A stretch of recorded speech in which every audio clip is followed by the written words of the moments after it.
Lindsey, thank you so much for joining the podcast. This is awesome.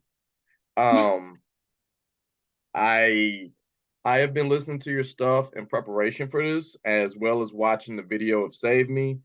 You know what? I gotta do it. You hail from Nashville, aka Athens, the South, the Athens of the South, Nashville, the buckle of the Bible Belt. And quite honestly, after seeing this, Music City is alive. You know what you're doing. Just so welcome to have you on the podcast, Lindsey. Oh, it's great to be invited and being here. Now, I was looking at this, the video as well as your music. It Yep. is marriage. I'm the old guy in the room. I'll don't let the grades fool you, but this was like a marriage of Evanescence, a little bit of Imagine Dragons, and Paramore had to babysit. What made you come up with this, like, insane me? I mean, like that sound, that if it sounds weird, it's nostalgic but not old. If that makes sense to you. Yeah. Yeah. No. Which is funny because I mean, growing up, I listened to a lot of like Evanescence and like Flyleaf and Skillet and stuff, and a little bit like 3 Days Grace, and um, then going into like college and stuff, I started listening to like Imagine Dragons and hearing that like cool, innovative sound, and I thought it'd be like really cool to kind of like make my own out of those sounds because I felt like I was kind of like everything. I liked everything and I just wanted to incorporate it all. So like that cinematic feel, but like also like that new age sounds. So I mean that's kind of like where it kind of came from, those inspirations. Well, Lindsey, I mean the whole EP out of the ashes. So if Save Me, the first single from it, is just a taste of what it is out of the ashes, I can't wait to hear it. Mainly because the best way I can describe it is just using Save Me here are these hauntingly charming lyrics. They Mm. are it's put like this. You are telling your story throughout this. He said, Yeah. I did a little homework and said the song Save Me was about fighting your inner demons and looking for redemption. Do you want to elaborate more into that? Is your story? I don't want to make it seem like Yeah. hearsay. A huge part of this project is being so open and talking about these things that I've gone through, and maybe in some way being able to help someone else that's going through the same thing or something similar. Yeah, I wrote this as like all my songs, all five of them that go into this Out of the Ashes project that I'm doing, is a storyline of like how I came out of that really dark time of like being in depression and stuff, and like Save Me is just that battle cry that like I need help and I don't know how to get there, but I'm not willing to give up, and it's not pretty. Like it is like that haunting darkness at the very beginning, and then it through all of them you still feel that feeling, but then it starts to get a little bit brighter whenever you start to get towards the end. And I know it's really exciting to be able to um look back and know that through conquering something, like being able to like help others is like super driven why I'm like doing all this.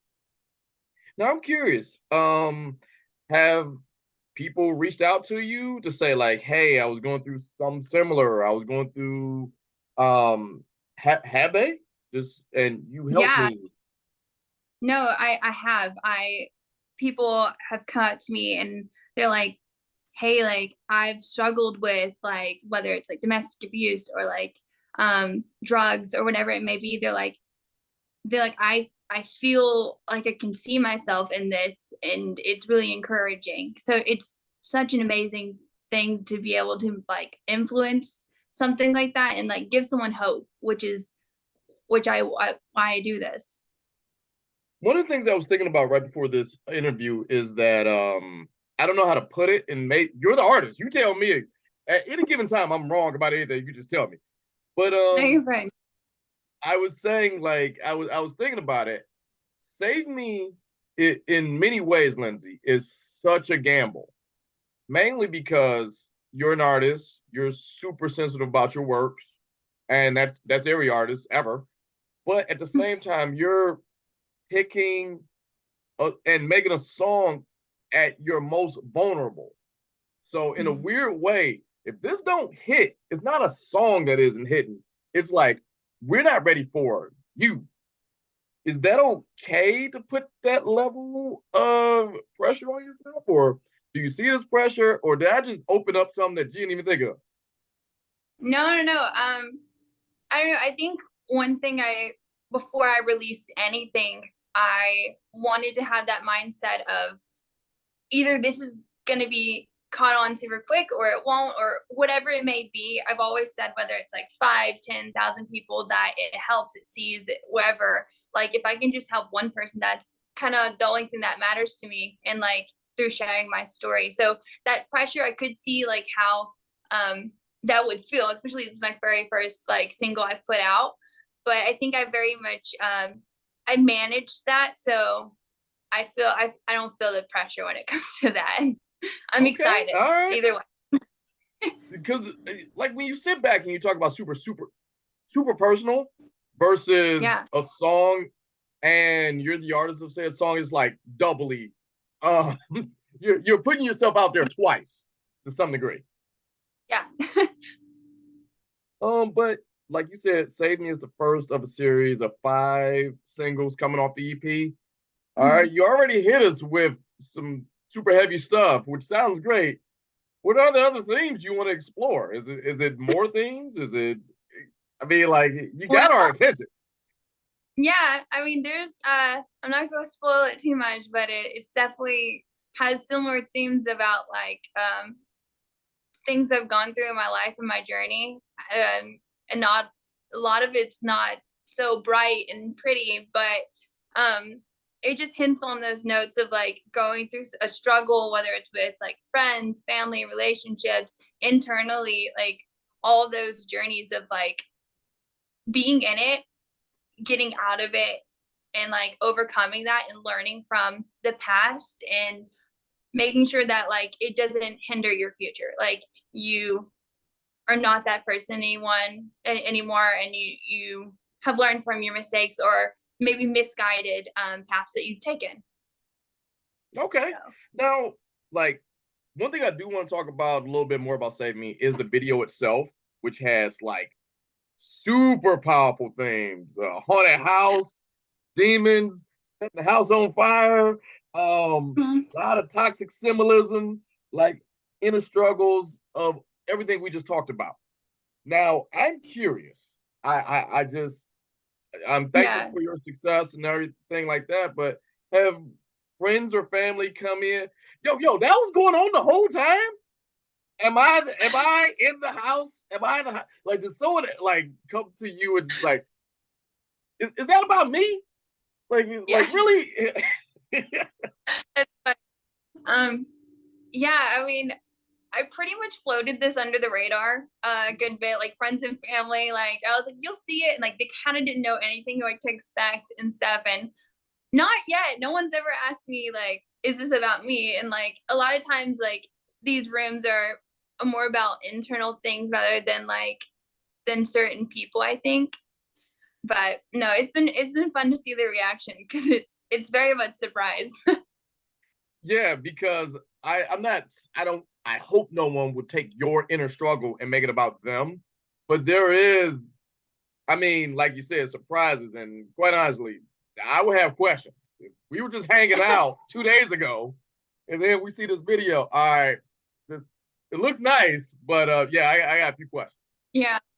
No, I've Now, definitely gotten about that stuff. Like, are you okay? I'm like, no, this is like past. It's okay. Like, we're good now. now speaking of your past a little bit, like you grew up, I said it in the beginning, middle of the Bible Belt. You grew up Christian household, attended church. I mean, like all the time, just every Sunday you're there. And not afraid. One of the coolest things about this video and even in your lyrics, not really afraid to show your faith, which is awesome. And that is one of those things where does that I don't want to say help normalize it a little bit, where it's okay not to be okay if we can work through these things in the right way. Because sometimes people use their faith, regardless of what it is, as a crutch. They're like, no, no, man, we're good. we're good, even though like they're dying inside. Yeah. No, yeah, no, it was very much it wasn't oh like no, it's okay, I'll be paid, like God has me. It was like you don't really know that feeling until you are really in it and you're like, okay, I can't do this and I hear you and I see you, like I need you. Like it was kind of like one of those kind of moments where like it's that unshaking feeling of like I feel your presence and I don't know how to like save myself. So I need your help to help save me from this because it was a bad time in my life, which thankfully like through my journey I've grabbed strength and my faith in God, and it's really helped me become this person I am today. Okay. Yeah. Now, sharing that message, I guess, through probably one of the most in your face videos I've seen all year, where it is. It just, hey, you're going through something tough. And then you see this, oh, she's really going through something tough. And like when you see Yeah. that, because I don't want to make this all about that, but at the same time, that is what happened. I guess Yeah. what I'm saying is, showing that this and unapologetically showing that this is how you got saved, this is how you got through it. There's Mhm. always I guess a bond being formed, like where you saying like, hey, this is how I got through it. Is that message kind of delivered as well? Did people pick up on that, or is it just super sleuths like me who watch your video like 4 or 5 times today? Um I feel like it's both. It's some people like they catch on to that, and then some people just catch on to the fact of like, um, you were going through something and you needed help and you got it, and so them coming up to me like, you got that help you needed, and this is how I got that help I needed, and I'm now like 10 years sober, or from like alcohol, drugs, or whatever it had may been. So some people catch on to it, some people don't. I think that one of the great things is like I do music this way. That way it can help you however you need, kind of thing. Like it doesn't have to be like about one certain thing. I think that people in your life, make sure that they're the right people that can help you overcome this thing that you may be struggling, because it does take an army. Oh, of course. Obviously. And one of the things, and I'm glad you were able to kind of share that in this project a little bit more, Mhm. where people can see that and people can, I guess, hope to say you don't have to be proud, you don't have to be ashamed, or you don't have to be anything to ask for help. So, and you Exactly. kind of use yeah, you kind of use yourself as an example of that, where sometimes it's okay not to know. You don't know what you don't know, you know? Hmm. Yeah. No, it's okay. Yeah, especially like especially saying those words, I need help. Those are the like one of the hardest words to actually say. And I think that sometimes people are like, they underestimate that. And so being able to like write a song about basically saying that was super important to me, making sure everything that we like cover our music video, like whatever it may be, that it's super vulnerable and it touches on like being real and not putting up like a show, like a little fun thing, which it's not. Now, here's one thing I always I don't know how to ask, so I'm just gonna ask bluntly. Yeah. When you come out with something, and I ask a lot of people this, when you Mhm. come out with something this shaking, jarring, got my attention, Yeah. do you go out of your way to kind of lean into it or go away from it where you're just like, hey, guys, seriously, that's the past. I'm past this. Or because the last thing I would want for anyone to be typecast and have to kind of relive some of the worst parts of their life because it quotes sales. Like, Yeah. did you think about that, or is that or was it a conscious choice? Um, I think it's kind of like I don't feel like I living it now. I think it's the perspective has changed of like an overcoming perspective when I look back at these things, and what I've learned through. So it doesn't feel like I was just like, oh, like this is cool and this will sell. It was just more like, this is what I know.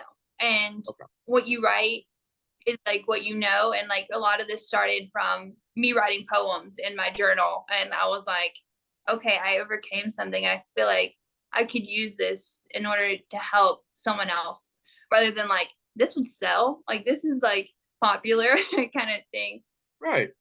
It's like because all right, inversely, I wouldn't expect the Mhm. next single from this EP to be like the hit song from a rom com, and I don't think you're writing the next Jennifer Aniston movie score here. But at the Yeah. same time, there will be kind of like an exchange of, all right, this is what this is, and I'm sure you're pulling from your own experience. So Mhm. if that is from I don't know 6 7 years from now, and you do write the score to the next great rom com starring Kate Hudson, whatever. But that's just your journey as you are right now. But I just don't want. I guess what I'm saying is to be stuck in this thing because reliving it. I Yeah. mean, like it got to be something to talk about, let alone write a song about, let alone having to do it over and over and over again. You know what I mean? Yeah, I think for me, a box, I don't really like fitting myself in a box. So it is going to be probably like, I don't know the future, but I do know that like I write wherever I am in life. So I feel like what's to come would be reflection of like what I go through.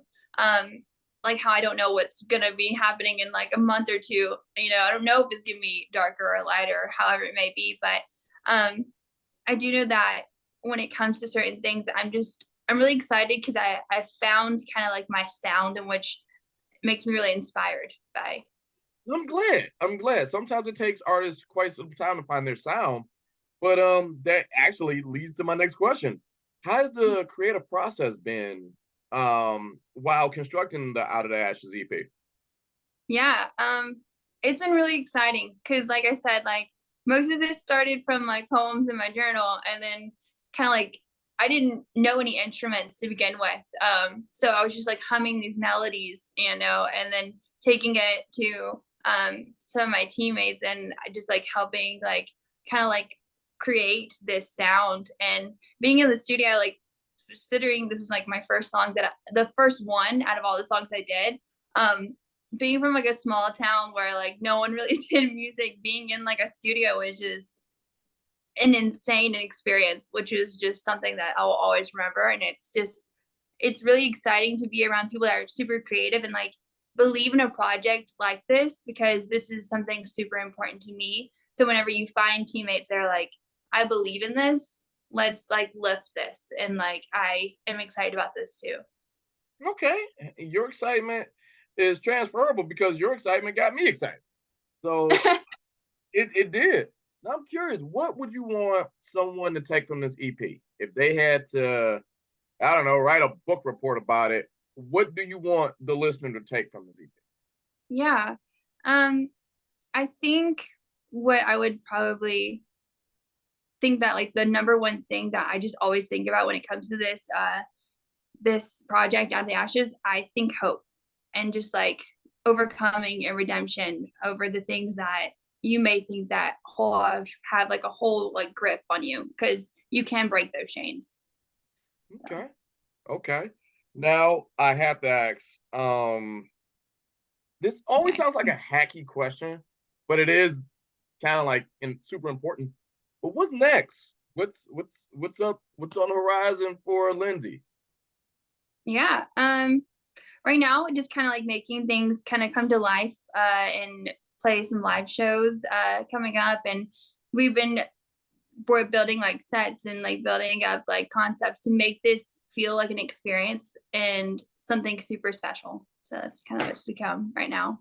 Okay, well, before we get out of here, obligatory question. I gotta ask: can we play "Save Me" throughout the audio version of the podcast so people can hear it, people can just understand what we're talking about Yeah. the most? All right, all right. And also, before we get out of here, This is the Lindsey segment. We do this every podcast. Look at this camera, that camera. Girl, everything you got, your Facebook, your Instagram, your where can they find you online, all of the stuff. All things Lindsey. Floor is yours. Please go ahead. Yeah, so you can find my Instagram is this is Lindsey Official. I have an Instagram, a TikTok, a Facebook account. You can find it all there. You can find Save Me by Lindsey on Spotify, Apple, on all the streaming platforms. Yeah. Well, Lindsey, this was great talk. I'm glad we finally connected. I wish you nothing but success. You're welcome back anytime you want. This has been, I mean, this project was so, like I said, eye-catching and gripping, and I just wish you just take that creative and just keep going. Just push it to the moon. I just hope you just keep going. Oh, thank you. Well, Lindsey, thank you so much for being on the podcast, and we'll be reaching out later. We'll be talking later. Yeah, sounds great. Thank you for having me. All right. All right. Have a great one.